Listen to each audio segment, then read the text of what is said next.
We now have to begin to be able to engage with each other. Métis Nation Saskatchewan President Glenn McCallum began his third term after re-election in May. At his swearing-in on Tuesday, he highlighted his priorities of land rights, the Métis Treaty, and partnering with the University of Saskatchewan on research led by Métis scholars. McCallum says the next 4 years will be busy for the nation. So for me, we just continue doing things that we're doing right now. And like I said, education, economic development, health, and the list goes on. Not all elected members attended the ceremony, as 3 provincial Métis Council positions, Vice President, Treasurer, and Eastern Region 2, were not sworn in due to pending judicial recounts.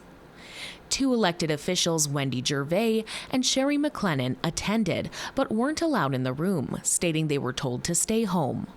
When asked, McCallum acknowledged tension behind the scenes at MNS. And the 2 that are not here are things that we have to, that's in-house stuff that are going on with our government. It happens everywhere. McCallum says a process is underway to determine when Gervais and McLennan will join the rest of the provincial Métis Council. He did not detail the issues, citing confidentiality, but both women have spoken about the situation. Gervais says she, McLennan, and 2 others filed a harassment complaint against a Métis Nation staff member after an incident at a council meeting earlier this year.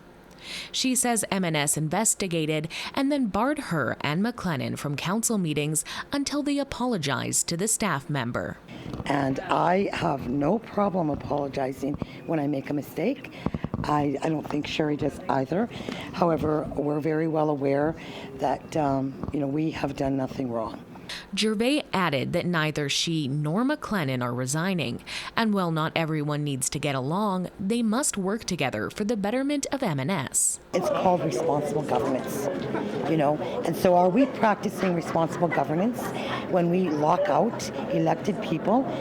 Again, we may not like each other, and I'm not saying everyone has to like me or love me, but I was elected in through a duly elected process. McLennan says that being escorted out of the swearing-in ceremony reminds her of an iconic Métis leader. I will fight, just like Louis Riel, till my death, to provide governance and to provide the best for my citizens.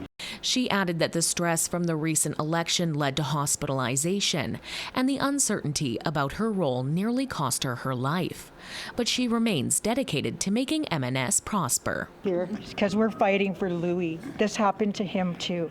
He was locked out, and he was not able to go to the table. We are fighting for our citizens, and we are fighting for the Métis Nation. Rachel May, APTN National News, Saskatoon.